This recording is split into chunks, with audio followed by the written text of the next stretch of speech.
Hello बच्चावाड़ी, कैसे हैं आप सब और क्या हाल चाल हैं आपके। तो भाई, आज हम कर रहे हैं एक छोटा सा डिस्कशन। ठीक है, आप कह सकते हैं ये हमारा बेसिक डिस्कशन है पैच में सेक्शन स्टार्ट करने से पहले। तो सेक्शन में तो हम जाएंगे, बट पहले थोड़ा सा बेसिक्स पे बात कर लेते हैं। ठीक है, तो सब्जेक्ट का नाम क्या है सर? मैं 5 से 7 मिनट लूंगा, पहले सिलेबस थोड़ा सा आपको समझा देता हूं, उसके बाद बेसिक की तरफ चलेंगे। ठीक है, सब्जेक्ट का नाम है कॉर्पोरेट एंड अदर लॉस। आप स्क्रीन में देख सकते हैं बच्चा बाड़ी। 100 मार्क्स का पेपर है, लेकिन अगर आप वेटेज देखेंगे तो वेटेज 120 का होता है। कुछ ऑप्शंस होते हैं, ऑप्शंस मिलाकर 120 का होता है। 100 में से 70 मार्क्स का डिस्क्रिप्टिव आता है बेटा, और 30 मार्क्स का आता है एमसीक्यू। तो 30 marks will be of multiple choice question और 70 मार्क्स डिस्क्रिप्टिव होगा। 100 मार्क्स का total 120 with along with the options. Subject का नाम अगर दोबारा देखें तो लिखा हुआ है कॉर्पोरेट एंड अदर लॉस, मतलब एक पार्ट कॉर्पोरेट लॉ है एंड सेकंड पार्ट क्या बच्चे, अदर लॉस का। कॉर्पोरेट लॉ में आपको पढ़नी है दो चीजें कौन कौन सी पढ़नी है सर? पहला पढ़ना है कंपनी लॉ और दूसरा पढ़ना है एलएलपी का लॉ। कॉर्पोरेट लॉ का वेटेज है 70 मार्क्स का, लिखा भी हुआ है। ये मैंने जानबूझ के स्टडी मैट के ही इनिशियल पेजेस अगर आप देखें वो वही मैंने ऐड किए। अदर लॉ 30 मार्क्स का है, इस पे भी बात करेंगे। देखो, कंपनी लॉ और एलएलपी दोनों मिलाकर अगर आप देखें तो it will be of 70 marks. अब आप बोलोगे सर कंपनी एक्ट तो हमने फाउंडेशन में भी पढ़ा है, एलएलपी भी फाउंडेशन में पढ़ा है। बिल्कुल पढ़ा है सर लेकिन वहां आपने क्या किया, कंपनी के घर गए, हाथ वाथ मिलाया, पानी पिया और निकल लिए। उतना ही पढ़ा कंपनी एक्ट आपने, एलएलपी के अंदर भी उतना ही पढ़ा। यहां पर बकायदा कंपनी एक्ट के घर जाओगे, खाना वाना खाओगे, 5-7 दिन रुकोगे, 10 दिन, उसके बाद निकलोगे। मतलब यहाँ कंपनी एक्ट अच्छे से पढ़ना है। अब आपका डाउट है सर क्या कंपनी एक्ट पूरा पढ़ना पड़ेगा? बिल्कुल भी नहीं भाई। कंपनी एक्ट में पूरे सेक्शंस कितने हैं? 470। आपको पढ़ने हैं सिर्फ और सिर्फ 163 सेक्शंस। अब आप बोलोगे सर बाकी सेक्शन कहां पढ़ने होते हैं? बाकी फाइनल में पढ़ेंगे आप। अब आप बोलेंगे सर फाइनल में तो लॉ है ही नहीं। बेटा यूट्यूब कम देखा करो इन चीजों के लिए। ये फाइनल में लॉ है लेकिन वो एसपीओएम है, मतलब उसको ऑनलाइन टेस्ट लेता है आईसीएआई। तो बाकी पढ़ना है फाइनल में, इतना ही पढ़ना है 163। अगर आप देखेंगे ये सारे चैप्टर्स आपको पढ़ने हैं। ये चैप्टर है 1 से लेकर 148 तक, और ये वाला जो लास्ट चैप्टर आप देख रहे हैं इसके 15 सेक्शन हैं। तो अगर एक्यूमुलेट कर दें तो it will be of 163 sections. ये कंपनी तक की बात है।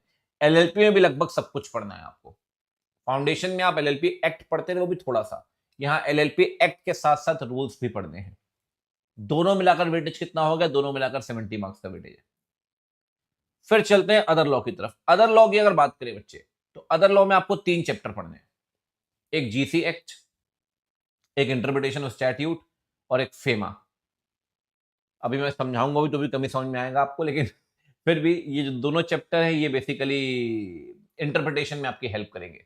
लॉ आप पढ़ रहे हैं, स्टैट्यूट का मतलब होता है लॉ, तो इंटरप्रिटेशन जब आप करेंगे तो ये चैप्टर आपकी हेल्प करते हैं। ठीक है सर, फेमा क्या होता है? अब जैसे मान लो मेरे पास, मैं बाहर जा रहा हूँ स्पेन घूमने के लिए। अब ये गांधी जी तो चलेंगे नहीं, ये जो 500 का नोट इंडिया वाला है तो वहां चलेगा नहीं। सर मुझे करेंसी एक्सचेंज करानी पड़ेगी, तो फेमा लगेगा। अब भाई एक पर्सन विला खरीद रहा है वेनिस में, फॉरेन करेंसी चाहिए, अप्रूवल्स लेनी पड़ेंगी, फेमा में दिया हुआ है। नकुल सर अपनी सहेली को गिफ्ट दे रहे हैं चाइना में, एलवी का बैग, करेंसी लगेगी, अप्रूवल्स, फेमा लगेगा। तो FEMA foreign exchange management act, ये तो पढ़ना ही है, साथ में इंटरप्रिटेशन और जीसी एक्ट भी आपको पढ़ना है। ये सिर्फ 3 चैप्टर 30 मार्क्स के हैं।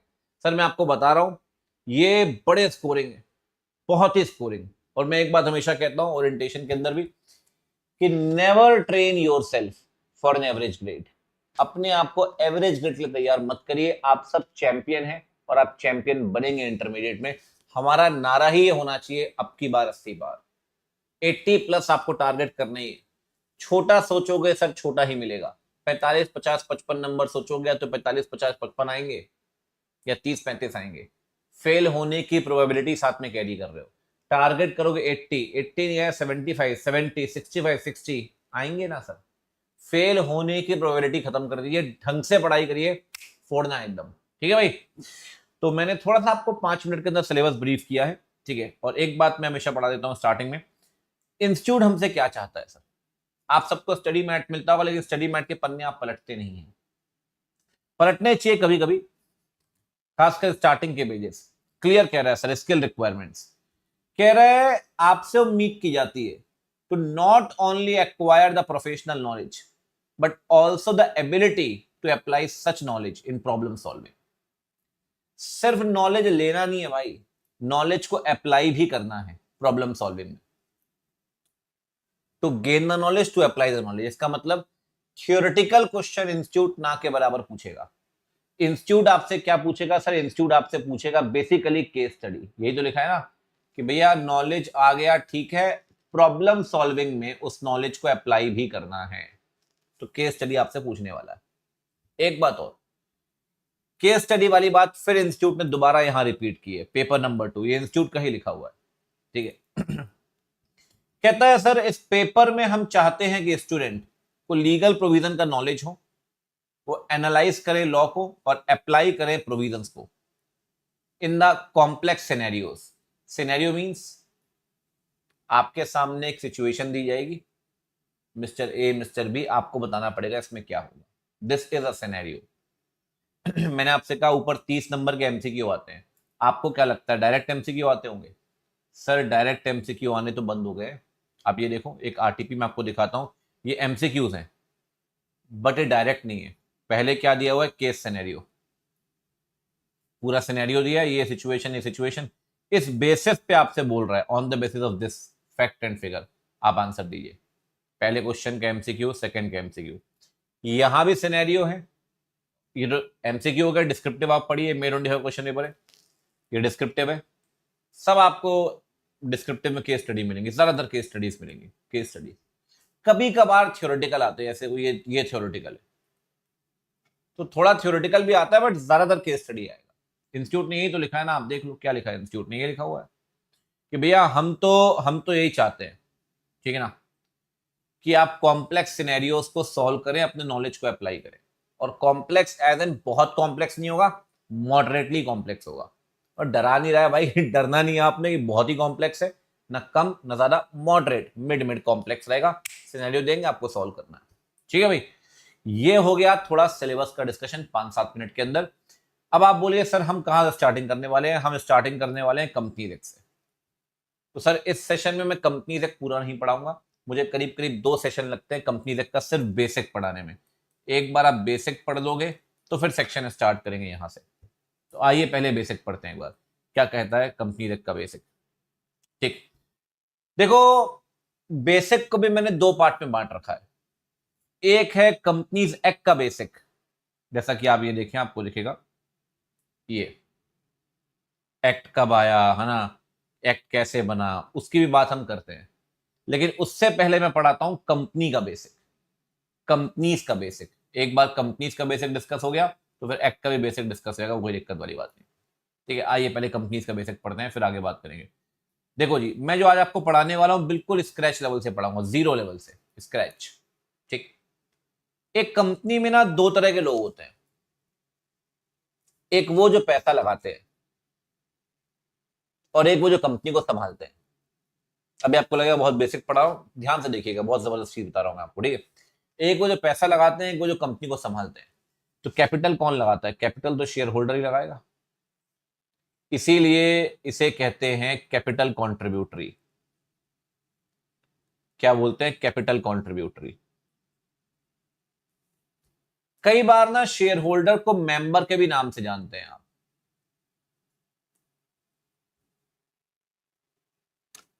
डायरेक्टर का काम क्या है? डायरेक्टर्स अफेयर्स को मैनेज करता है, कंपनी के कामकाज संभालता है। They manage the affairs of the company, right. इसीलिए हम कई बार डायरेक्टर्स को मैनेजर भी कहते हैं। भाई जो कंपनी के अफेयर्स मैनेज कर रहा है वो director, as simple as that, as simple as that. Affairs को मैनेज करता है, मतलब कंपनी में पैसा लगाने वाला कौन? Share holder. कंपनी को चलाने वाला कौन? डायरेक्टर। अच्छा, पार्टनरशिप में क्या है? पार्टनरशिप में थोड़ी कहानी अलग है। पार्टनर ही पैसे लगा रहा है, पार्टनर ही संभाल रहा है। यहां ऐसा नहीं है, पैसा लगाएगा शेयर होल्डर, संभालेगा डायरेक्टर। ठीक, एक बात मेरी हमेशा ध्यान रखिए, जब भी आप कोई एक्ट पढ़ रहे हो, देखो ऐसा नहीं कि आप लॉ सिर्फ इस सब्जेक्ट में पढ़ते हैं, टैक्स के अंदर भी लॉ पढ़ते हैं आप। इनकम टैक्स एक्ट, नया नया लॉ आ गया, जीएसटी, ये सब लॉ है। जब कभी भी आप लॉ पढ़े, हमेशा एक बात ध्यान रखना, एक होती है बेटा मीनिंग और एक होती है डेफिनेशन। देखो मीनिंग आप में कोई भी दे सकता है, मीनिंग देने में दिक्कत नहीं है। मैं आपसे पूछूं डायरेक्टर की मीनिंग क्या है, तो आप डायरेक्टर की मीनिंग दे दो। The person who manage the affairs of the company is director. जो कंपनी के अफेयर्स को मैनेज करेगा वो डायरेक्टर है, सिंपल एज दैट। उसमें क्या दिक्कत है, ये मीनिंग है। बट मीनिंग से बात नहीं बनेगी ना साहब, डेफिनेशन पढ़नी पड़ेगी। आइए पहले डेफिनेशन पढ़ते हैं डायरेक्टर की। ये डेफिनेशन है, दिख रही है सामने। Director means a director appointed to the board of a company. आप बोलोगे तो बहुत ही सिंपल डेफिनेशन है, थोड़ा डीएनए करते हैं इसका। ये कहां दिया गया है, 2 clause 34 में। Director means a director appointed to the board of a company. Director वो पर्सन है जिसे कंपनी के बोर्ड में अपॉइंट किया गया है। एक बात समझिए, मैं कंपनी के बहुत सारे कामकाज कर रहा हूं, मैं कंपनी के बहुत सारे कामकाज कर रहा हूं, ये संभाल रहा हूं वो संभाल रहा हूं, लेकिन उन्होंने ना आज तक मुझे डायरेक्टर अपॉइंट नहीं किया। मैं डायरेक्टर नहीं हूं सर। एक बात कान खोल के सुन लो, एक आदमी डायरेक्टर बनता है अपॉइंटमेंट से, ना कि फंक्शन से। It means if any person is performing the functions of director, he will not be considered as director if he is not appointed as director. Director को डायरेक्टर तभी मानेंगे बेटा जब उसका अपॉइंटमेंट होगा एज अ डायरेक्टर। भले वो director वाले सारे काम कर रहा हो, उससे फर्क नहीं पड़ता, अपॉइंटमेंट होना जरूरी है एज डायरेक्टर। यही तो लिखा है। एक आपने कभी वर्ड सुना होगा एमडी, मैनेजिंग डायरेक्टर, सबने सुना होगा एमडी। मैं आपको एक बार उसकी डेफिनेशन दिखाता हूं, हालांकि एमडी वाला कंसेप्ट फाइनल में पढ़ते हैं, लेकिन फिर भी आपको समझ में आएगा कि एमडी का अपॉइंटमेंट कैसे होता है, एमडी का रोल कैसे एज्यूम करते हैं। ये देखिए, ये एमडी की डेफिनेशन है।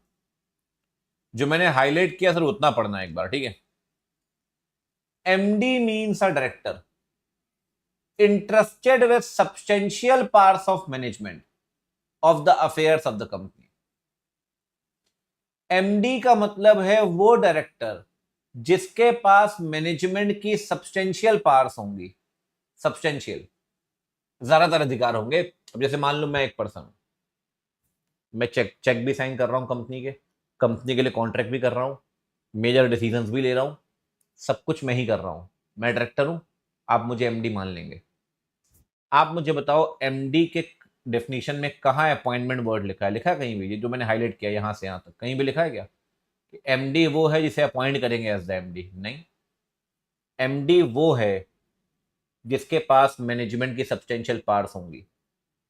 मतलब एमडी का ना, एमडी बन एमडी पता है एमडी कैसे बनेगा? एमडी एमडी बनेगा through functionality. If any director is performing the functions of MD, he will be considered as MD. MD बनेगा MD फंक्शंस के थ्रू, और दूसरी तरफ यहां देखो डायरेक्टर बनेगा डायरेक्टर अपॉइंटमेंट के थ्रू। तो डायरेक्टर बनता है थ्रू अपॉइंटमेंट और एमडी बनता है थ्रू फंक्शनैलिटी। सो मैं सिंपल शब्दों में बोल रहा हूं लास्ट टाइम, मैं भले ही डायरेक्टर का काम कर रहा हूं, मैं डायरेक्टर नहीं हूं सर, जब तक मुझे अपॉइंट नहीं किया जाएगा। दूसरी तरफ मैं डायरेक्टर हूं, कंपनी के अफेयर संभाल रहा हूं, सब्सटेंशियल पार्ट्स मेरे पास है, मैं एमडी कहलाऊंगा। भले मुझे अपॉइंट नहीं किया गया एज एमडी, तब भी मैं एमडी हूं। अपॉइंटमेंट जरूरी नहीं है एमडी में, और डायरेक्टर में अपॉइंटमेंट जरूरी है। बात समझ में आ रही है? अपॉइंटमेंट कहां करेंगे? अपॉइंटमेंट करेंगे बोर्ड में। And next question, what is the meaning of board? Board means, ध्यान रखना, the collective body of the directors. Director की कलेक्टिव बॉडी को आप क्या बोलेंगे? बोर्ड। समूह, इकट्ठे होकर जब डायरेक्टर्स इकट्ठे होते हैं तो उसे कहते हैं बोर्ड ऑफ डायरेक्टर्स, या सिंपली द बोर्ड। कई बार बोर्ड भी कहेंगे, बोर्ड ऑफ डायरेक्टर्स भी चलता है, बोर्ड भी चलता है। समझ में आ रही बात? ये है बात डायरेक्टर्स की। थोड़ा सा मैं आपको टर्मिनोलॉजी समझा रहा हूं, कहीं ना कहीं मैं आपकी कंपनी देख के वोकैबुलरी मजबूत करूंगा इन दो लेक्चर्स के अंदर, ठीक है ना, बेसिक्स के अंदर। दूसरी तरफ आते हैं शेयर होल्डर में, ठीक है भाई। शेयर होल्डर की अगर बात करिए, शेयर होल्डर वर्ड कहीं भी डिफाइंड नहीं है कंपनी में। मेंबर वर्ड डिफाइंड है, शेयर होल्डर वर्ड डिफाइंड नहीं है। सर वैसे फर्क क्या है शेयर होल्डर और मेंबर में? मतलब क्या शेयर होल्डर मेंबर सेम ही टर्म है, दोनों में फर्क भी होता है? एक चीज मैं आपको समझाता हूं, शायद आप सरप्राइज हुए हैं सुनकर। एक क्वेश्चन बनता है मेरा आपसे, लिखना कमेंट सेक्शन में। क्या जरूरी है कि हर कंपनी में शेयर कैपिटल हो?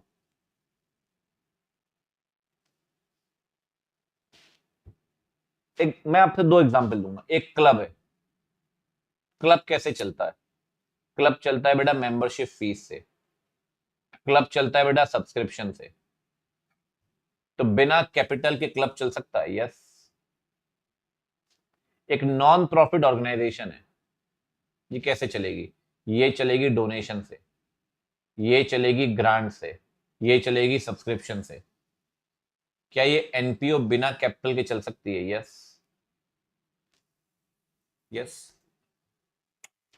शेयर कैपिटल ना क्लब में जरूरी है और ना एनपीओ में। और आपको पता है ये जो क्लब और एनपीओ आप देख रहे हैं, they can be formed as a company, ये कंपनी के तौर पे बनाए जा सकते हैं और ये बनते हैं अंडर सेक्शन 8। कहने का मतलब ये है, एक क्लब बिना कैपिटल के भी कंपनी के तौर पे बनाया जा सकता है। एक एनपीओ बिना कैपिटल के भी कंपनी के तौर पे बनाया जा सकता है। अब इन दोनों में एक बात बताओ, जब कैपिटल ही नहीं है तो क्या ये दोनों कंपनी शेयर्स इशू करेंगी? नहीं, बिल्कुल भी नहीं। भाई शेयर्स का मतलब ही है share in the share capital. जिस कंपनी में शेयर कैपिटल नहीं, वहां शेयर्स कैसे? ना यहां शेयर्स ना यहां शेयर्स। और जहां शेयर्स नहीं है वहां शेयर होल्डर होंगे क्या? बेटा जहां शेयर कैपिटल नहीं उस कंपनी में शेयर्स नहीं, और जहां शेयर्स ही नहीं वहां शेयर होल्डर कैसे? मतलब ये दोनों कंपनियां, चाहे क्लब हो या एनपीओ हो, बिना शेयर होल्डर के, बिना शेयर होल्डर के बन सकती है। यस। बिना शेयर होल्डर के चल सकती है। यस। ये दोनों कंपनियां बिना शेयर होल्डर के बन भी सकती है, चल भी सकती है। बन भी सकती है, चल भी सकती है बिना शेयर होल्डर के। आप मुझे बताइए, क्लब में शेयर होल्डर तो नहीं होंगे, लेकिन मेंबर होंगे क्या? मेंबर तो होंगे ना। हमेशा आप एक बात पढ़ते होंगे, फाउंडेशन से पढ़ते आ रहे, 11 12 से पढ़ते आ रहे हैं, हर कंपनी में मिनिमम मेंबर्स होने चाहिए। प्राइवेट में 2, पब्लिक में 7, ओपीसी में 1। कहीं ये नहीं लिखा होता कि मिनिमम शेयर होल्डर होने चाहिए। क्लब, वहां शेयर होल्डर होगा ही नहीं, तो वहां आप कैसे लिख दोगे कि मिनिमम शेयर होल्डर होना चाहिए? हर कंपनी में शेयर कैपिटल जरूरी नहीं है, इसीलिए हर कंपनी में शेयर होल्डर भी जरूरी नहीं है, बट हर कंपनी में मेंबर जरूरी है। Even if a company is not having share capital, एक क्लब, एक NPO, they are having members. Members के बिना क्लब थोड़ी बन जाएगा सर, बट शेयर होल्डर नहीं है। रिलायंस के अंदर शेयर होल्डर भी है और मेंबर भी है, जो शेयर होल्डर भी मेंबर है। बाकी डिटेल में डिस्कशन इससे आगे भी करेंगे। मेरे को एक बात आपको समझानी थी, हर कंपनी में शेयर कैपिटल हो जरूरी नहीं है, हर कंपनी में शेयर होल्डर हो जरूरी नहीं है, but every company must be having members. Members, ठीक है। तो मेंबर और डायरेक्टर दो तरह के लोग होते हैं। अब जब मेंबर की इतनी बात करी दी अपन ने, तो ध्यान रखिए, मेंबर शेयर होल्डर के पास नहीं लिखा, लिखा है मेंबर के पास 2 अधिकार होते हैं। 2 अधिकार कौन कौन से भाई? एक अधिकार होगा डिविडेंड का, दूसरा अधिकार होगा वोटिंग का। तो अब डिविडेंड में क्या है भाई? डिविडेंड देखो, what is the meaning of dividend? Profit का मीनिंग, डेफिनेशन नहीं, प्रॉफिट का वो पार्ट जो कंपनी अपने पास नहीं रखती, मेंबर्स को बांट देती है इन the proportion of their capital. आपके पास 5 लाख शेयर है, आपको डिविडेंड ज्यादा मिलेगा, मेरे पास 5,000 शेयर है, मुझे कम मिलेगा। The part of profit which is not retained by the company, not retained but is distributed among the members in the proportion of their capital, उसे कहते हैं dividend. That is the meaning of dividend. But sir मसला वही है, ये तो हो गई मीनिंग। डेफिनेशन क्या है सर डिविडेंड की? ये मीनिंग जो मैंने आपको बताई, the part of profit which is not retained by the company, right, but is distributed among the members, that is known as dividend in the proportion of their capital. ये थोड़ा सा misprint है, dividend नहीं होगा, capital होगा यहाँ पे, ठीक है। एक बात और, सर डेफिनेशन क्या दी है? डेफिनेशन ये दी हुई डिविडेंड की, डिविडेंड इंक्लूड्स इंटरिम डिविडेंड। और मीनिंग ये है, मीनिंग आप में कोई भी दे सकता है, गूगल, चैट जीपीटी, इंटरनेट कहीं मिल जाएगी, डेफिनेशन तो एक्ट में मिलेगी ना साहब। लिखा हुआ है dividend includes interim dividend, includes interim dividend, ये डेफिनेशन इंक्लूड्स लिखा है सर। अगर आप पिछली डेफिनेशन पढ़ते डायरेक्टर वाली, तो मींस लिखा था वहां पे। जिस डेफिनेशन में मींस लिखा होता है ना, वो डेफिनेशन अपने गेट क्लोज करके बैठी है कि भैया जो लिखा है वही आएगा और कुछ नहीं आएगा, बस इतना ही आएगा। लेकिन जिस डेफिनेशन में इंक्लूड्स लिखा होगा ना बेटा, वो डेफिनेशन कहलाती है इंक्लूसिव। जो लिखा है वो तो आएगा ही आएगा, जो नहीं लिखा वो भी आएगा। सर ये कैसे हो सकता है? अब for example, dividend includes interim dividend, include लिखा है, इंटरिम लिखा है, क्या डेफिनेशन में कहीं भी फाइनल डिविडेंड का जिक्र हुआ है? फाइनल डिविडेंड का नहीं हुआ। डिविडेंड में इंटरिम डिविडेंड भी आएगा, इंक्लूसिव, मतलब जो नहीं लिखा वो भी आएगा, मतलब डिविडेंड में फाइनल डिविडेंड भी आएगा और इंटरिम डिविडेंड भी आएगा, इंटरिम और फाइनल दोनों आएंगे। तो डिविडेंड में इंटरिम प्लस फाइनल डिविडेंड दोनों आएंगे। फाइनल लिखा नहीं है कहीं भी, देख लो आप, लेकिन क्योंकि इंक्लूसिव डेफिनेशन है ना, तो इंक्लूसिव डेफिनेशन अपने गेट खोल के रखती है। आ जा भैया, तू नहीं लिखा ना डेफिनेशन, तू भी आ जा, तू भी हमारे घर आ जा, कोई दिक्कत नहीं, आ जा आ जा आ जा, आ जा, बैठ जा आराम से, कोई दिक्कत। ठीक। अच्छा एक बात और सर, जब आप बात करते हैं फाइनल डिविडेंड की, इंटरिम डिविडेंड की, तो क्या मतलब होता है फाइनल का और क्या मतलब होता है इंटरिम का? देखो भाई, बड़ा सिंपल सा फर्क है, बड़ा सिंपल सा। ये बोर्ड मीटिंग है, जो डायरेक्टर की मीटिंग होती है उसे कहते हैं बोर्ड मीटिंग, जो मेंबर की मीटिंग होती है उसे कहते हैं जनरल मीटिंग। इस पे हम आगे भी बात करेंगे बेसिक्स में, जीएमए जीएमई जीएम सबकी बात होगी। ठीक। जो डायरेक्टर्स की मीटिंग होती है उसे कहते हैं general meeting, annual general meeting. Board ने डिविडेंड प्रपोज किया बोर्ड मीटिंग में, और मेंबर ने डिक्लेयर किया एजीएम में। प्रपोज कहां हुआ लाला? बोर्ड मीटिंग में। डिक्लेयर कहां हुआ? एजीएम में। प्रपोज बोर्ड मीटिंग में, डिक्लेयर एजीएम में, इसे बोलेंगे फाइनल डिविडेंड। वो डिविडेंड जो एजीएम में डिक्लेयर होगा वो फाइनल डिविडेंड है। प्रपोज तो बोर्ड मीटिंग में हुआ है। सर इंटरिम क्या है? बोर्ड मीटिंग हुई, बोर्ड मीटिंग में ही प्रपोज करके बोर्ड मीटिंग में ही डिक्लेयर कर दिया, यही प्रपोज यही डिक्लेयर, एजीएम का कोई रोल ही नहीं है, इसे बोलेंगे इंटरिम डिविडेंड। वही प्रपोज वही डिक्लेयर, इंटरिम। प्रपोज यहां, डिक्लेयर यहां, फाइनल। ठीक है, तो ये डिविडेंड में दोनों डिविडेंड आते हैं, इंटरिम में आता है, फाइनल में आता है। सिंपल एमसीक्यू पूछता हूं, देख रहे हो तो आंसर दे देना। फाइनल डिविडेंड में किसकी अप्रूवल लगेगी? शेयर होल्डर की, बोर्ड की, both A and B, NCLT. Final dividend ना बोर्ड मीटिंग में भी प्रपोज हो रहा है और एजीएम में डिक्लेयर हो रहा है, कहीं ना कहीं कंसेंट दोनों की है। डायरेक्टर की भी कंसेंट है बोर्ड मीटिंग में, और मेंबर की भी कंसेंट है एजीएम में। तो फाइनल डिविडेंड में दोनों की कंसेंट है, शेयर होल्डर की भी, बोर्ड की भी, मतलब दोनों की। इंटरिम डिविडेंड में सिर्फ किसकी अप्रूवल लगेगी? मेंबर की, एजीएम की कोई जरूरत ही नहीं है। इंटरिम में सिर्फ लगती है बोर्ड की approval. A is the right option. ठीक है भाई, चंगी बात। चलिए आगे बढ़ते हैं फटाफट से, अगली कहानी सुनिए। नेक्स्ट, एक बात और, हम बात कर रहे थे डिविडेंड की, हम बात कर रहे थे वोटिंग की, ठीक है, डिविडेंड की हम बात कर रहे थे, ठीक है, डिविडेंड की ही बात कर रहे हैं, ठीक है, सब बेसिक की बात कर रहे हैं। आपको पता है शेयर होल्डर दो तरह के होते हैं,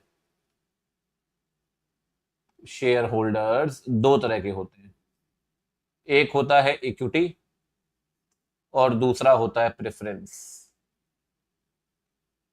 प्रेफरेंस को प्रेफरेंस क्यों बोलते हैं? वाई? क्योंकि प्रेफरेंस को ना प्रेफरेंस मिलती है। जब डिविडेंड बांटा जाता है ना, तो पहले देते हैं प्रेफरेंस को डिविडेंड। बेचारा इक्विटी बचा कुचा खाता है, झूठा, जूता नहीं झूठा, बचा कुचा, लेफ्ट ओवर कहते हैं। पहले डिविडेंड दिया प्रेफरेंस को। इवन मैं आपको बताऊं, कल को वाइंडिंग अप होता है,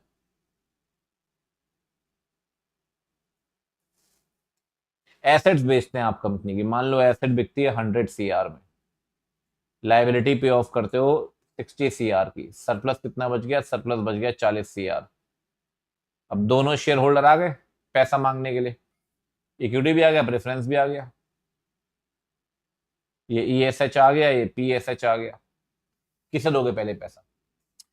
सर एक बात ध्यान रखिए, डिविडेंड बांट रहे थे ना, तो पहले प्रेफरेंस को दे रहे थे, बिल्कुल सही बात है।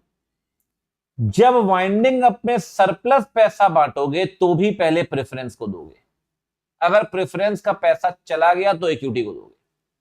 मतलब वाइंडिंग अप के दौरान भी प्रेफरेंस किसको मिल रही है? प्रेफरेंस। इसे कहते हैं रीपेमेंट ऑफ कैपिटल। जब कंपनी चल रही थी तो उन्होंने कैपिटल दी आपको, अब कंपनी बंद हो रही है, आप उनकी बची हुई जो उनकी आपका सरप्लस पैसा बच गया है तो उनकी कैपिटल ही तो वापस कर रहे हो। जब कंपनी चली तो तूने पैसा दिया, आज कंपनी बंद हो रही है, तेरा पैसा तेरे को वापस कर रहे हैं, तेरा पैसा तेरे को वापस कर रहे हैं, तेरा तुझको अर्पण, क्या लागत मेरा, ले जा भैया, रीपेमेंट ऑफ कैपिटल।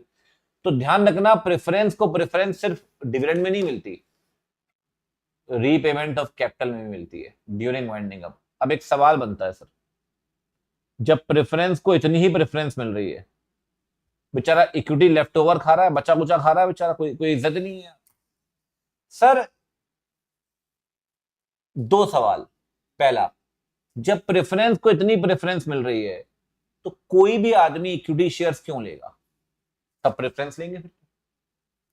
ऑप्शन नहीं है भाई, बहुत कम कंपनियां इंडिया में इक्विटी प्रेफरेंस शेयर देती हैं, सब इक्विटी देती हैं, सब इक्विटी। देखना कभी आप शेयर ब्रोकर की ऐप में EQ लिखा होगा, सब इक्विटी देती है, प्रेफरेंस कोई नहीं देता, बहुत कम कंपनियां। तो इक्विटी खरीदना मजबूरी है आपकी। अब दूसरा सवाल, क्या सर इक्विटी शेयर होल्डर को गुस्सा नहीं आता? क्या उसका खून नहीं खोलता? क्या उसका दिमाग खराब नहीं होता कि यार मैं तो बचा कुचा खा रहा हूं? सर क्या इक्विटी अपना बदला नहीं लेगा? रिवेंज लेगा ना सर, बिल्कुल लेगा। इक्विटी अपना बदला लेगा वोटिंग करके भैया, वोटिंग करके, वोटिंग करके, वोटिंग करके।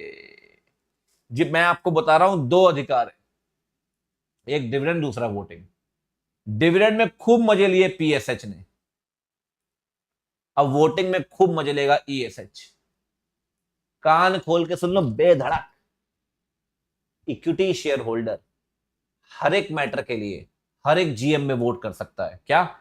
इक्विटी शेयर होल्डर हमेशा वोट कर सकता है हर एक मैटर के लिए, हर एक GM में, हर एक मैटर के लिए हर एक GM में equity can vote always, he can always vote, he can always vote always.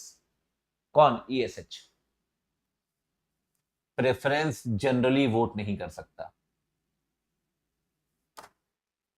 It's like AGM start हो रही है, तीन चार बाउंसर वाउंसर खड़े कर दिए, sir equity, sir sir sir को बैठाओ सोफे में, सर सर क्या लेंगे सर?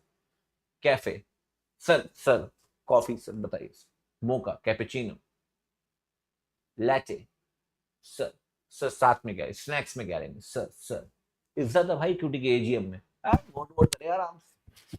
प्रेफरेंस आया, आ गया भाई तू, अरे चटाई बैठाओ इसको नीचे, हाँ समोसे बड़े ना कल के, दे दो, चाय में इतना इतना दूध, पानी मिला और दे इसको। इज्जत नहीं बेचारी। अब थोड़ी देर बाद वोटिंग शुरू हुई, वोटिंग शुरू हुई साहब, ये वोट डाल, वोटिंग, हाँ कौन से लोग फेवर में, प्रेफरेंस ऊंचा उचक के, हाँ हाँ मैं फेवर में, हाँ हाँ मैं फेवर में। फिर बाउंसर आया टपली मारने, खड़प, तुझे किसने बोला रे वोट करने को? तो चक गया तू, खड़प, बैठा दिया बेचारे प्रेफरेंस। इज्जत नहीं है बेचारे की। प्रेफरेंस वोट ही नहीं कर सकता सर जनरली। अब बेचारे सारे प्रेफरेंस शेयर होल्डर कह रहे इज्जत नहीं है, ना खाने पीने को दे रहे, ना वोट करने दे रहे, बेचारे सब आए नीचे बैठे ले पड़े पड़े, अधमरे पड़े हुए, हल्की हल्की कानों में आवाज जा रही है, हल्की हल्की कानों में आवाज जा रही है, क्यों ना प्रेफरेंस का जो डिविडेंड का रेट 10% है, क्यों ना उस डिविडेंड को रेट को 3% कर दिया जाए, रिड्यूस कर देते हैं डिविडेंड के रेट को, प्रेफरेंस के कानों में हल्की हल्की आवाज जा रही है कि उसका डिविडेंड का रेट कम किया जा रहा है। प्रेफरेंस को हल्का हल्का होश आ रहा है, प्रेफरेंस उठा रहे, हमारे हक की बात हो रही है। क्या अभी भी प्रेफरेंस वोट नहीं करेगा? क्या अपनी मौत का तमाशा खुद देखेगा बैठ के? उसके सामने उसका डिविडेंड का रेट कम कर दो, कुछ नहीं बोलेगा वो? ये तो अन्याय है सर। प्रेफरेंस का रेट तो सर कम करोगे कि कुछ नहीं बोलेगा? अरे सर, राइट टू वोट होना चाहिए उसके पास। प्रेफरेंस का जब जब उसके हक की बात होगी तब तब वो वोट करेगा सर। बच्चे कह रहे हमसे अच्छी तो प्रेफरेंस की है, हम तो अपनी बात हक की बात भी नहीं कर पाते घर में। घर वाले कहते जाओ पढ़ाई करो जाके। बात भी सही है।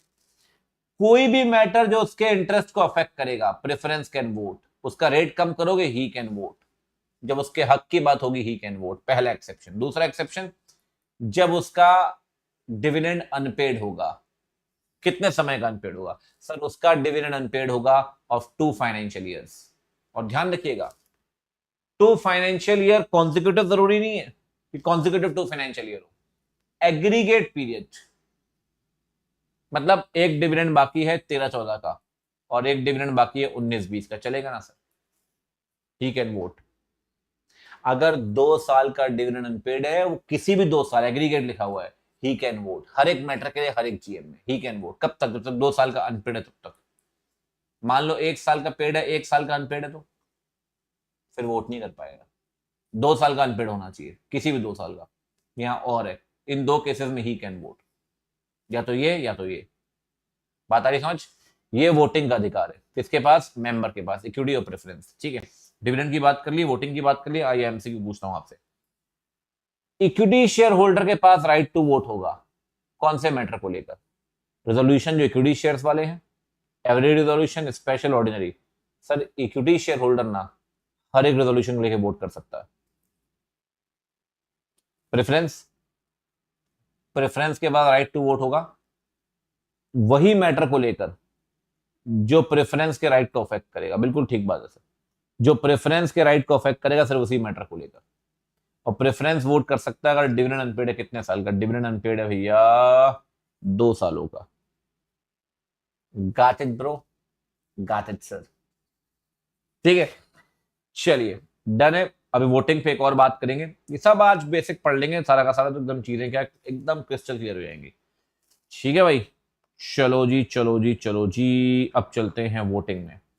सर जो वोटिंग होगी, हम बात कर रहे हैं वोटिंग की, ये वोटिंग कहाँ होगी? मैंने आपसे क्या बोला थोड़ी देर पहले, देखो बोर्ड की अपनी मीटिंग होती है बीएम, मेंबर की अपनी मीटिंग होती है जीएम।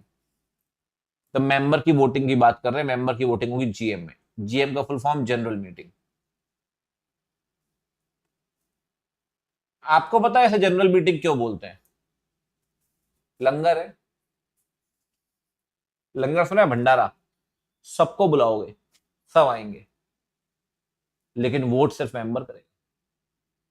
सबको बुलाओगे, सब आएंगे, लेकिन वोट सिर्फ मेंबर करेगा। और जनरल मीटिंग दो तरह की होती है, एजीएम और ईजीएम, एक्स्ट्राऑर्डिनरी जीएम और एनुअल जनरल मीटिंग। पहले बात करते हैं एजीएम की, फिर बात करेंगे ईजीएम की। पहले बात होगी एजीएम की। एजीएम, आइए पहले एजीएम की बात करते हैं। बात सुनना ध्यान से। पहले बात कर लेते हैं एजीएम की। देखो भाई, एजीएम की जहां तक बात है, हर कंपनी को साल में एक एजीएम करवानी पड़ती है, एक्सेप्ट ओपीसी। अब ओपीसी में मेंबर ये कि बेचारा अकेले आएगा, अकेले कुर्सी लगा रहा, अकेले सब कुछ कर रहा है, मुश्किल काम है सर। हर कंपनी को साल में एक एजीएम करवानी है, ओबीसी को छोड़कर। अब साल का मतलब क्या है? Calendar year. हर कैलेंडर ईयर में एक एजीएम होनी चाहिए ओबीसी को छोड़कर। अब सर ये एजीएम हर साल कराएंगे, तो एजीएम में करेंगे क्या, डिस्कस क्या करेंगे? और एजीएम में किसको बुलाएंगे, कौन आएगा? मैंने आपसे पहले भी कहा, एजीएम में सबको बुलाते हैं, सब आते हैं, लेकिन वोट करता है सिर्फ मेंबर। मतलब एजीएम में हम बुलाते हैं पागलों को। पागलों को? ये कैसी बात हुई? सही बता रहा हूं, पागलों को ही बुलाते हैं हम। आप देख लो, बिलीव ना हो आपको तो। मेडलो, मेडलो बोले तो एम से मेंबर, ए से ऑडिटर, डी से डायरेक्टर, एल से लीगल रिप्रेजेंटेटिव, अगर मेंबर मर गया तो, ओ से ऑफिशियल रिसीवर अगर मेंबर इंसॉल्वेंट हो गया तो, एम से मेंबर, ए से ऑडिटर, डी से डायरेक्टर, एल से लीगल रिप्रेजेंटेटिव, ओ से ऑफिशियल रिसीवर। मेडलो को बुलाते हैं। मेडलो को बुलाओगे, मेडलो आएंगे, लेकिन वोट करेगा, वोट करेगा सिर्फ मेंबर। वोट का अधिकार सिर्फ मेंबर के पास है। सर डायरेक्टर वोट नहीं कर सकता, डायरेक्टर वोट कर सकता है अगर डायरेक्टर मेंबर भी होगा तब। सर वैसे एजीएम में होता क्या है? नाच गाना खाना पीना, ये तो होता ही है, देखो ऑब्वियस सी बात है। और भी कुछ होता है अगर ऑफिशियल बात करें तो। हर एजीएम में ना 4 ऐसे मैटर हैं जो हर साल हर एजीएम में डिस्कस होंगे। हर साल हर एजीएम में डिस्कस होंगे, मैंडेटरी है, इसे हम कहते हैं ऑर्डिनरी बिजनेस। जब भी मीटिंग में बिजनेस वर्ड सुनो ना, तो बिजनेस का मतलब व्यापार नहीं है, बिजनेस का मतलब है एजेंडा। 4 मैटर ऐसे हैं जो हर एजीएम में डिस्कस होंगे ही होंगे। शॉर्ट में मैं इसे कहता हूं अड्डा। अड्डा कैसे? ए, एक बात बताओ, कंपनी में पैसा किसका लगा? मेंबर का। क्या मेंबर को ये जानने का हक नहीं है कि कंपनी की परफॉर्मेंस कैसी रही साल में? क्या फाइनेंशियल स्टेटमेंट मेंबर को नहीं दिखाओगे आप जिसका पैसा लगा है? क्या ऑडिटर के द्वारा बनाई गई रिपोर्ट उसको नहीं दिखाओगे आप? एक रिपोर्ट बोर्ड भी बनाता है, क्या वो नहीं दिखाओगे आप मेंबर को?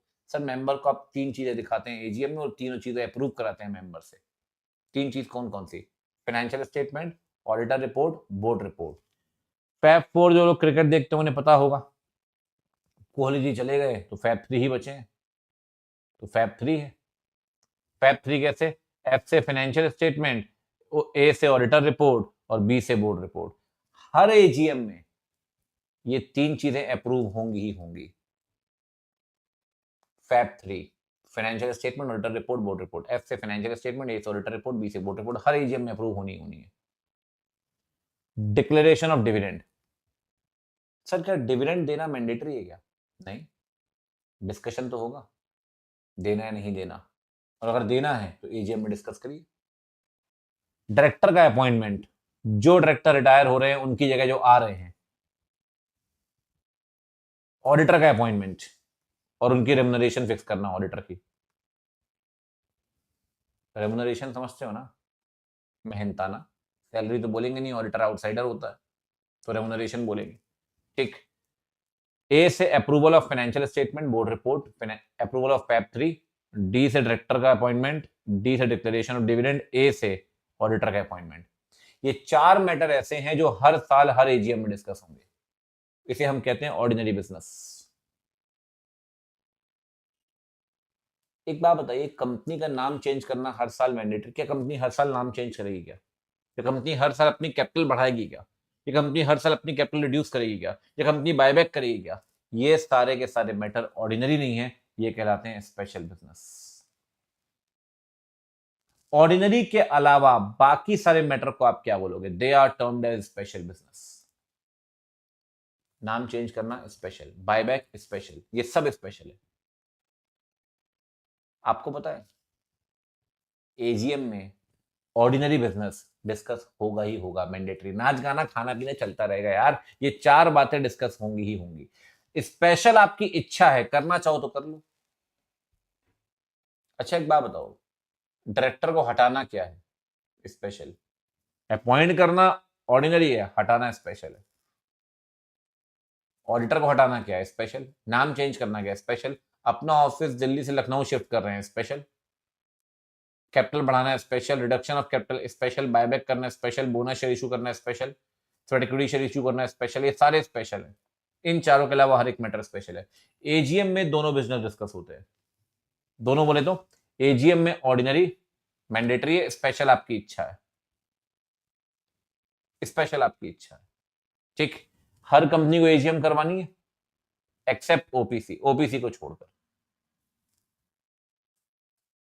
किसको भेजेंगे नोटिस? मेडलो को। एम से मेंबर, ए से ऑडिटर, डी से डायरेक्टर, एल से लीगल रिप्रेजेंटेटिव, ओ से ऑफिशियल रिसीवर। बट वोट सिर्फ मेंबर करेगा। और एक बात ध्यान रखना, एजीएम बुलाने का अधिकार, एजीएम को बुलाने का अधिकार सिर्फ पता है किसके पास है? सिर्फ और सिर्फ बोर्ड के पास है। मेंबर एजीएम नहीं बुला सकते सर, सिर्फ बोर्ड ही बुलाता है। लेकिन एक बात बताइए, साल में कितनी एजीएम होगी? एक। इस साल की एजीएम हो चुकी है, अगले साल की एजीएम अपने समय से होगी अगले साल। आपको पता चला एमडी फ्रॉड कर रहा है, एमडी फ्रॉड कर रहा है, आपको पता चला, क्या अगले साल तक रुकोगे आप? सर आप मेंबर हो, क्या रुक जाओगे अगले साल तक? नहीं। तो भाई अगले साल तक नहीं रुक सकते, ईजीएम बुला के आपको एमडी को हटाना होगा, ये मेंबर का अधिकार है। ईजीएम बुलाने का अधिकार दोनों के पास है, बोर्ड भी ईजीएम बुला सकता है, मेंबर भी ईजीएम बुला सकते हैं, ध्यान रखिए दोनों के पास राइट है। अकेले अकेले अकेले सिर्फ बोर्ड के पास अधिकार नहीं होगा, बोर्ड और मेंबर दोनों ही ईजीएम बुला सकते हैं, जबकि एजीएम सिर्फ कौन बुलाता है? एजीएम बुलाता है बोर्ड। ठीक है ना, तो ध्यान रखना इस बात को कि ईजीएम जो है, ईजीएम बुला सकता है मेंबर भी और बोर्ड भी, और एजीएम कॉल एंड कन्वीन सिर्फ कौन करेगा? Board. AGM, member has no right to call AGM, क्योंकि ईजीएम की बात करें तो ईजीएम बोर्ड भी बुला सकता है, मेंबर भी बुला सकते हैं। अब आप बोलोगे सर मेरे पास एक शेयर है रिलायंस का, क्या मैं रिलायंस की ईजीएम बुला लूंगा? नहीं सर। अगर आप बुलाना ही चाहते हैं ईजीएम, तो फिर आपके पास एटलीस्ट 1/10 शेयर कैपिटल होनी चाहिए, एटलीस्ट 1/10। कहता है ईजीएम बुलाने का अधिकार है अगर आपके पास 1/10 शेयर कैपिटल होगी, लेकिन अभी सर आपने थोड़ी देर पहले कहा था कि हर कंपनी में शेयर कैपिटल जरूरी नहीं है। मैं तो अभी भी वही कह रहा हूं, जहां शेयर कैपिटल है वहां 1/10 शेयर कैपिटल का देखना है, जहां शेयर कैपिटल नहीं है वहां 1/10 देखना है वोटिंग पावर का। वोटिंग पावर का या शेयर कैपिटल का 1/10 होना चाहिए, आप बुलाइए। एजीएम में ऑर्डिनरी बिजनेस, एजीएम में ऑर्डिनरी बिजनेस मैंडेटरी, मैंने पहले भी आपसे बोला, स्पेशल करवाना चाहो तो करवा सकते हो, लेकिन ईजीएम में सिर्फ और सिर्फ स्पेशल बिजनेस से डिस्कस होगा, सिर्फ और सिर्फ स्पेशल, ऑर्डिनरी बिजनेस डिस्कस नहीं होता। कहां पे? ईजीएम के केस में। ठीक है ना, ऑर्डिनरी मैंडेटरी एजीएम में, स्पेशल भी हो सकता है यहाँ पे, यहां सिर्फ स्पेशल होगा। ठीक है, आगे बढ़ू उससे उससे पहले एक चीज आपसे पूछता हूं। ठीक है, देखो मैंने आपसे कहा एजीएम हर कंपनी करवाएगी ओपीसी छोड़कर, तो सर ओपीसी रेजोल्यूशन कैसे पास करेगी? हाउ? ओपीसी में ना एक तरीका है, एजीएम तो होती नहीं ना, ईजीएम होती, कुछ नहीं होता ओपीसी में। ओपीसी में लगता है 122 सेक्शन, वो पता है क्या बोलता है? अकेला मेंबर है, एक चलो रे, मेंबर को जो भी रेजोल्यूशन पास करना है ना, मेंबर ये ओपीसी को बताएगा कि भैया रेजोल्यूशन पास करना है। अब आप बोलोगे मेंबर एपीसी ओपीसी दोनों एक ही नहीं है, एक कैसे हो सकते हैं सेपरेट लीगल एंटिटी?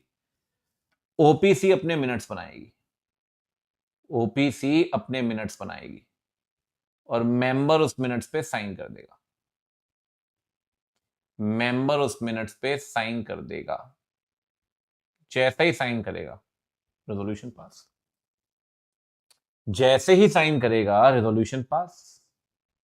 तो मेंबर ओपीसी को बताएगा, ओपीसी मिनट्स बनाएगी और मेंबर मिनट्स में साइन कर देगा, रेजोल्यूशन पास। मतलब मिनट्स क्या होता है सर? मिनट होता है एक समरी कि इस दिन मीटिंग हुई, ये वो।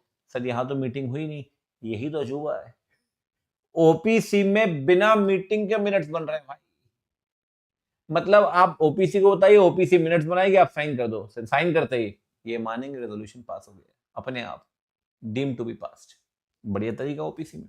ओपीसी में मीटिंग नहीं होती, ठीक है, बाकी सब मैंने आपको बता दिया, ये सब कुछ हम डिस्कस कर चुके हैं अलग अलग सेक्शन में, 96 सब अपन ने बेसिक के अंदर बताया, क्योंकि जब सेक्शन 1 2 3 4 आप पढ़ना शुरू करेंगे तो इनका लिंकेज आना शुरू होगा, लिंकेज आएगा तो फिर बनेगा नहीं सर बिना इसको समझे हुए। ठीक है ना, चलिए मेरा क्वेश्चन आपसे सिंपल, बोर्ड ये सारे मैटर ट्रांसैक्ट करना चाहता है, आप सीनियर ऑफिसर हैं, आप बताइए बोर्ड को कि कौन सा मैटर ऑर्डिनरी और कौन सा मैटर स्पेशल है। आइए बात करते हैं, फाइनेंशियल स्टेटमेंट की अप्रूवल, आपको ही बोलते हो चलना है कमेंट सेक्शन में, ordinary. Declaration of dividend, ordinary. Director का इलेक्शन, ऑर्डिनरी। ऑडिटर का अपॉइंटमेंट, ऑर्डिनरी। ऑडिटर की मेहनताना, रेम्युनरेशन डिसाइड करना, ऑर्डिनरी। अंडरटेकिंग बेचना, ये स्पेशल है सर। सब्सिडरी कंपनी बनाना यूके में, ये स्पेशल है सर। तो ऊपर दिया गया ऑर्डिनरी, नीचे दिया गया स्पेशल। ठीक है ना, ये ऑर्डिनरी बिजनेस, ये स्पेशल बिजनेस। ऑर्डिनरी बिजनेस क्या है? अड्डा, अड्डा में पहला क्या, अप्रूवल ऑफ फैब 3।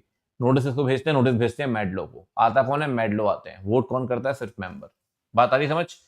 चलिए जी, अब चलते हैं आगे इसी के साथ एक और डिस्कशन की तरफ। सर जीएम में ठीक है, अपन जीएम करवा रहे हैं, वोटिंग कर रहे हैं, वोटिंग करके ना रेजोल्यूशन पास करने होते हैं। जैसे हिंदी में कहते हैं प्रस्ताव का पारित होना, इंग्लिश में कहते हैं मैटर रिजॉल्व हो गया, रेजोल्यूशन पास हो गया, मतलब अप्रूवल आ गई भैया, सब कुछ डर है, अप्रूवल मिल गई, बल्ले बल्ले। जैसे बिजनेस दो तरह के होते हैं ना, ऑर्डिनरी बिजनेस, स्पेशल बिजनेस, वैसे ही रेजोल्यूशन भी दो तरह के होते हैं, ordinary resolution, special resolution. Sir ये रेजोल्यूशन पास करने पड़ते हैं, बिल्कुल पास करने पड़ते हैं जीएम।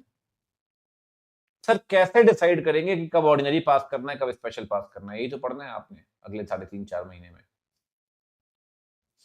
लिखा होगा ना सेक्शन में, यहाँ ऑर्डिनरी, यहाँ स्पेशल, यहाँ ऑर्डिनरी, यहाँ स्पेशल। वहां जहां लिखा है ऑर्डिनरी वहां ऑर्डिनरी, जहां लिखा है स्पेशल वहां स्पेशल। सर तो मतलब तो ठीक है, बट पास कैसे होगा, ये है क्वेश्चन सही। जितने वोट अगेंस्ट में है, एक वोट ज्यादा चाहिए फेवर में ऑर्डिनरी रेजोल्यूशन के लिए, और जितने वोट अगेंस्ट में है, कम से कम 3 गुना वोट चाहिए फेवर में, एटलीस्ट 3 टाइम्स। 3 टाइम होगा तो भी चलेगा, 1200 या उससे ऊपर, 1200 में बात बन जाएगी, तो पास होगा special resolution. Special resolution pass करना मुश्किल है सर, 3 गुना वोट फेवर में लाना मुश्किल है, ये कंपैरेटिवली आसान है। जैसे मैं आपको बताऊं, सेक्शन 12-13 आप पढ़ेंगे, मेमोरेंडम चेंज करना है, मेमोरेंडम ऑफ एसोसिएशन चेंज करना है, स्पेशल रेजोल्यूशन लगता है। आसान नहीं है ना सर मेमोरेंडम। 14 पढ़ेंगे, आर्टिकल चेंज करना है, स्पेशल रेजोल्यूशन लगता है। तो बहुत सारे मैटर के लिए स्पेशल लगता है, कुछ कुछ के लिए ऑर्डिनरी भी लगता है। जैसे मैंने आपसे कहा डिविडेंड का डिक्लेरेशन, बोर्ड में प्रपोजल, बोर्ड मीटिंग में प्रपोजल, एजीएम में डिक्लेरेशन, तो एजीएम में जो डिक्लेयर करता है ना डिविडेंड, वो ऑर्डिनरी रेजोल्यूशन, वो सेक्शन वाइज पढ़ना पड़ता है। हालांकि उसकी एक लिस्ट अपन बना लेते हैं, ऐसी कोई दिक्कत नहीं है। तो ordinary special, ordinary special. Ordinary कब, जितने वोट अगेंस्ट में, एक वोट फेवर में, यहाँ 3 गुना वोट फेवर में। Vote cast in favour of resolution exceed the vote cast against. Vote cast in favour should not be less than 3 times the vote against. ठीक, अब आप मुझे बताइएगा, 5 वोट अगेंस्ट में है, 20 फेवर में है, 5 का 3 टाइम 15, 20 है फेवर में, एसआर पास हो गया। 4 अगेंस्ट में है, 20 फेवर में, 12, ये सब PYQ से मैं जो आपको करवा रहा हूं, 4 का 3 गुना 12, 20 फेवर में, एसआर पास हो गया। करेक्ट इनकरेक्ट, स्पेशल रिजोल्यूशन के लिए 2 गुना वोट फेवर में चाहिए, इनकरेक्ट है, 3 गुना वोट फेवर में चाहिए।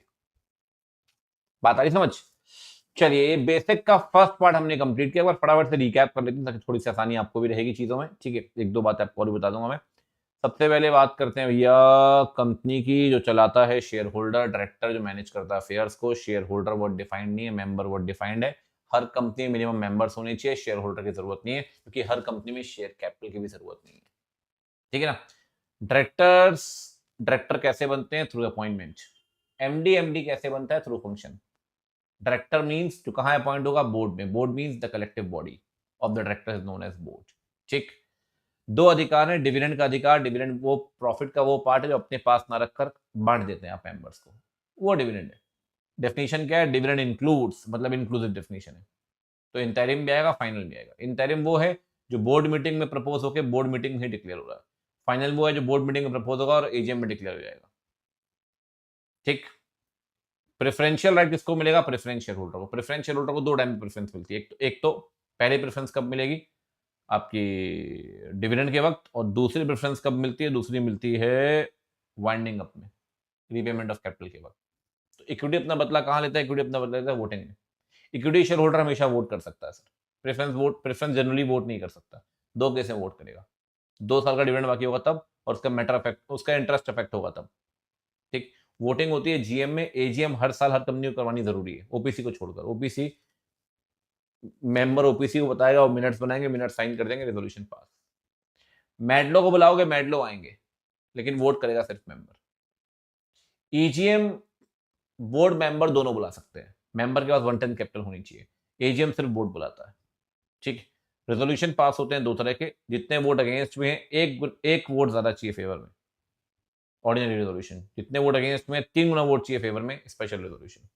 ठीक है, ये मैंने कुछ बेसिक आपको पढ़ाया है। ये बेसिक का एक और सेशन होता है, वो भी आप देखें, जुड़े रहें, मिलते रहें, आगे बढ़ाते हैं इस कहानी को। तब तक के लिए bye, take care, see you.